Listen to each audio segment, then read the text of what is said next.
Hallelujah, price the lord. ದೇವರ ಪರಿಶುದ್ಧ ನಾಮಕ್ಕೆ ಸ್ತೋತ್ರವಾಗಲಿ.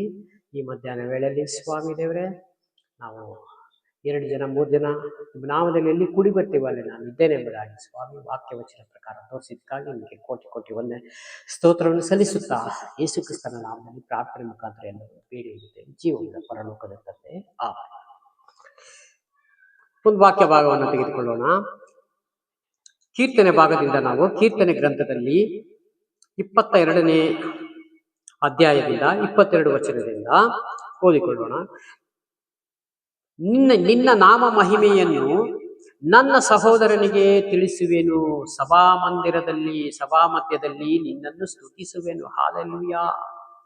ದೇವರ ವಾಕ್ಯ ತಿಳಿದಂಥವನು ತಿಳಿಯದಂತ ಸಹೋದರನಿಗೆ ನಾನು ತಿಳ್ಕೊಂಡಿದ್ದ ದೇವರನ್ನು ನಿನಗೆ ಪರಿಚಯ ಮಾಡಿಸಿಕೊಡ್ತೇನೆ ಎಂಬುದಾಗಿ ವಾಕ್ಯ ವಚನವನ್ನು ತೋರಿಸ್ತದೆ.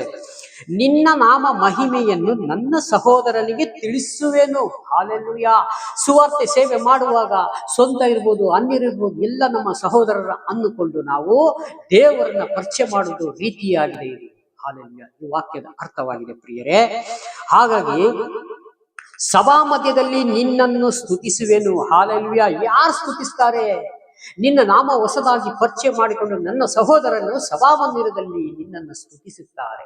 ಇಷ್ಟು ವರ್ಷಗಳ ಕಾಲ ನಾನು ಲೋಕದಲ್ಲಿ ಇದ್ದು ಈಗ ನನ್ನ ಸಹೋದರ ಸ್ವಾಮಿ ನಿಮ್ಮನ್ನು ಪರಿಚಯ ಮಾಡಿಸಿಕೊಟ್ಟಿದ್ದಾನೆ ದೇವರೇ. ಇಂದಿನಿಂದ ನಾನು ನಿಮ್ಮಲ್ಲಿ ಸ್ವಾಮಿ ಬೇರೂರಿ ನಡೆಯುವಂತೆ ಕೃಪೆ ಕೊಟ್ಟು ಸಹಾಯ ಮಾಡಿದೇವರೇ. ನನ್ನ ಸಂಗಡ ನಿಮ್ಮ ಆತ್ಮವನ್ನು ಕಳಿಸಿಕೊಡು ದೇವರೇ ಎಂಬುದಾಗಿ ಆ ಸಹೋದರನು ಹೊಸದಾಗಿ ಬಂದಿರುವವನು ದೇವರ ಹತ್ರ ಬೇಡಿಕೊಳ್ಳುವಂತ ಪ್ರಾರ್ಥನೆಯಾಗಿದೆ. ಹಾಲೆಲೂಯಾ. ಸಭಾಮಂದಿರದಲ್ಲಿ ನಿನ್ನನ್ನು ಸ್ತುತಿಸುವೆನು. ಯೆಹೋವನ ಭಕ್ತರೇ ಆತನನ್ನು ಸ್ತುತಿಸಿರಿ. ಯೆಹೋವನ ಭಕ್ತರೇ, ಆಕಾಶದಲ್ಲಿರುವ ಪರಲೋಕದಲ್ಲಿರುವ ತಂದೆಯಾದ ದೇವರೇ, ಹಾಲೆಲೂಯಾ. ನಿಮ್ಮನ್ನು ನಾನು ಸ್ತುತಿಸ್ತೇನೆ, ನಿಮ್ಮನ್ನು ಕೊಂಡಾಡುತ್ತೇನೆ, ನಿಮ್ಮನ್ನು ಮಹಿಮೆ ಪಡಿಸ್ತೇನೆ, ನಿಮ್ಮ ವಾಕ್ಯದ ಪ್ರಕಾರನೇ ನಾನು ಜೀವಿಸ್ತೇನೆ ಎಂಬುದಾಗಿ ಹೇಳುವಂತ ಭಕ್ತನ ಮಾತಾಗಿದೆ ಸ್ವಾಮಿ, ಪ್ರಾರ್ಥನೆಯಾಗಿದೆ. ಯಾಕೋಬ ವಂಶದವರೇ, ನೀವೆಲ್ಲರೂ ಆತನನ್ನು ಕೊಂಡಾಡಿರಿ. ಹಾಲೆಲೂಯಾ. ಅಬ್ರಾಮ್, ಇಸಾಕ್, ಯಾಕೋಬರ ಸಂತತಿಯವರೇ, ನಿನ್ನನ್ನು ನಾನು ಕೊಂಡಾಡುತ್ತೇನೆ ಸ್ವಾಮಿ. ಈ ಲೋಕದಲ್ಲಿ ಯಾರಿಗೂ ಇಲ್ಲದಂತ ಭಾಗ್ಯ ನೀನು ನನಗೆ ಕೊಟ್ಟಿದ್ದೀಯಲ್ಲಪ್ಪ, ಅದಕ್ಕಾಗಿ ಸ್ತೋತ್ರ ದೇವರೇ. ಹಾಲೆಲೂಯಾ. ಇಸ್ರಾಯೇಲರ ವಂಶಸ್ಥರೇ, ನೀವೆಲ್ಲರೂ ಆತನನ್ನು ಭಯಭಕ್ತಿ ಉಳ್ಳವರಾಗಿ ಆತನು ಕುಗ್ಗಿ ಹೋದವನ ದುರಸ್ತೆಯನ್ನು ತಿರಸ್ಕರಿಸಲಿಲ್ಲ. ಹಾಲೆಲೂಯಾ. ಯಾರು ಕುಗ್ಗಿ ಹೋಗಿರ್ತಾರೋ ಆತನನ್ನು ತಿರಸ್ಕರಿಸಲಿಲ್ಲ.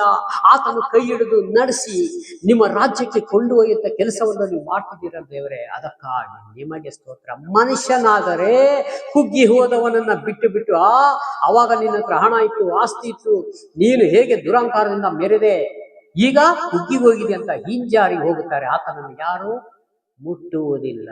ಅಂದರೆ ಅರ್ಥ, ನೀನು ಅವಾಗ ಹೇಗಾದೆ, ಈಗ ನೀನು ಅನುಭವಿಸು ಎಂಬುದಾಗಿ. ಆದರೆ ದೇವರ ಸ್ವಭಾವ ಆತರ ಅಲ್ಲ ಪ್ರಿಯರೇ, ಆತರ ಅಲ್ಲ. ದೇವರು ಕುಗ್ಗಿ ಹೋದವರನ್ನು ಸತಾ ಬಂದು ಎತ್ತಿ ನಡೆಸುವಂತವರಾಗಿದ್ದಾರೆ.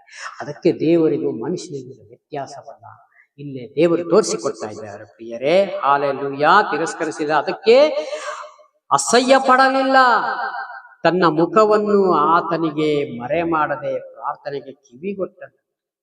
ದೇವರು ಇವತ್ತು ಅಹಂಕಾರದಲ್ಲಿ ಮೆರೆಯುವಂಥವ್ರು, ಈ ಲೋಕದ ವೈಭವ ಜಂಜಾಟದಲ್ಲಿ ಇರುವಂತವರಿಗೆ ದೇವರು ಏನ್ ಮಾಡ್ತಾರೆ ಅಂತ, ಅವನಿಗೆ ಇನ್ನೂ ಕ್ಷಮ ಮಾಡಿ, ಇನ್ನೂ ಕ್ಷಮಿಸಿಬಿಟ್ಟು, ಇನ್ನ ಮುಂದೆ ಈ ತಪ್ಪುಗಳನ್ನ ಪಾಪಗಳನ್ನ ಮಾಡಬೇಡ ಅಂತ ಮತ್ತೆ ಆತನನ್ನು ಗುಂಡಿ ಒಳಗಿಂದ ಎತ್ತುತ್ತಾರೆ. ಅಂದ್ರೆ ಈ ಲೋಕದಲ್ಲಿ ಬಿದ್ದು ಹೋದವನನ್ನ ಮತ್ತೆ ಎಬ್ಬರಿಸಿ ದೇವರು ತನ್ನ ರಾಜ್ಯಕ್ಕೆ ಸೇರಿಸುವಂತ ಕೆಲಸವನ್ನು ಅವನಿಗೋಸ್ಕರ ನಡೆಸುವಂತವರಾಗಿದ್ದಾರೆ. ಈ ಕೊಟ್ಟಂತ ಸಂದೇಶಕ್ಕಾಗಿ ಸ್ತೋತ್ರ. ಚಿಕ್ಕ ಪ್ರಾರ್ಥನೆ ಮಾಡಿಕೊಳ್ಳೋಣ.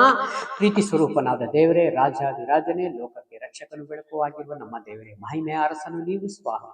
ಕರ್ತನ ವಿಡಿಯೋ ಮುಖಾಂತರ ನೋಡಿದ ಪ್ರತಿಯೊಂದು ಸಹೋದರ ನೆನೆಸಿ ನಿಮ್ಮ ಕರಗಳನ್ನು ಪ್ರಾರ್ಥನೆ ಕೇಳೋದಕ್ಕಾಗಿ ಸ್ತೋತ್ರ. ಯೇಸು ಕ್ರಿಸ್ತನ ನಾಮದಲ್ಲಿ ಪ್ರಾರ್ಥಿಸ್ತೇನೆ, ಬೇಡಿ ಹೊಂದಿದ್ದೇನೆ ಜೀವನ ಪರಲೋಕ ತಂದೆ. God bless you. Praise God. ದೇವರೆಲ್ಲರನ್ನು ಆಶೀರ್ವದಿಸಿ.